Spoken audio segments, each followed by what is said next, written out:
Sir വിളിച്ചു കൂട്ടിയതിന് രണ്ടു നിർദ്ദേശങ്ങളുണ്ട്. ഒന്ന്, ജീവിതത്തിന്റെ ആദ്യത്തെ ഒരു പൊതുപരീക്ഷയാണ് SSLC എന്നുള്ളത്.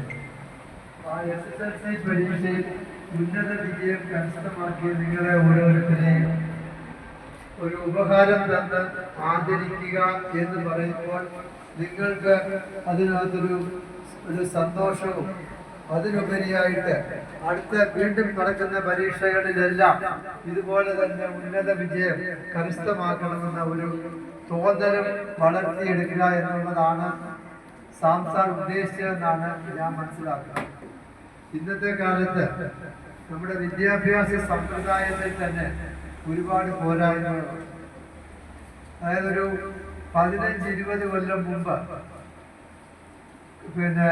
എഞ്ചിനീയറിങ്ങിന് ഭയങ്കരമായ സാധ്യതകളുണ്ടായിരുന്നു. അതുപോലെ തന്നെ അന്ന് കേരളത്തില് ഗവൺമെന്റ്